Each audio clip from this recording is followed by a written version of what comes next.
আজ বাঁকুড়া জেলার গঙ্গাজলঘাটিতে অমানবিকভাবে গবাদি পশু নিয়ে যাওয়ার চিত্র উঠে এলো আমাদের ক্যামেরায়। একটি 4 চাকা বোলেরো পিকআপ ভ্যানে একাধিক গবাদি পশু গাদাগাদিভাবে নিয়ে যাওয়ার অমানবিক চিত্র উঠে এলো।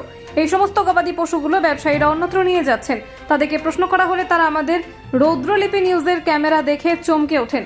তারা নিজেদের মুখে স্বীকার করেছেন এতগুলি গবাদি পশু একসঙ্গে গাদাগাদিভাবে নিয়ে যাওয়া সম্পূর্ণ বেআইনি। তারা জানাচ্ছেন শালতোরার পাবরাহাট থেকে তারা গরুগুলিকে বিক্রি করার জন্য অন্যত্র নিয়ে যাচ্ছেন। এমনকি এটাও স্বীকার করেছেন একসাথে এতগুলো গবাদি পশু নিয়ে যাওয়া বেআইনি, কিন্তু প্রশাসনের নজর এড়িয়ে কিভাবে এতগুলি গবাদি পশু গাদাগাদিভাবে নিয়ে যাচ্ছে সে বিষয়ে কিন্তু প্রশ্নচিহ্ন থেকেই যাচ্ছে।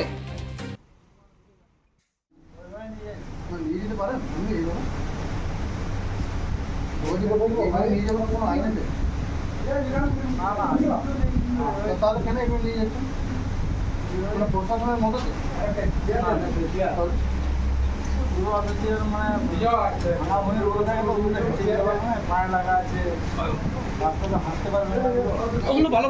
একসাথে এতগুলো গবাদি পশু আপনি নিয়ে যেতে পারেন, এগুলো গাদাগাদি হবে।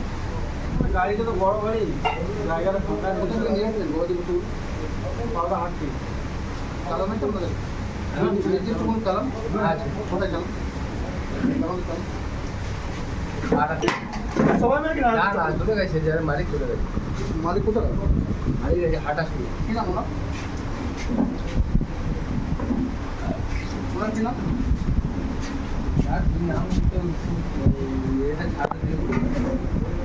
আপনি ক্রেতা, আপনি বিক্রি করবেন? হ্যাঁ, আপনি বিক্রি করবেন? মালিকের বিক্রি করবেন? মালিকের নেই।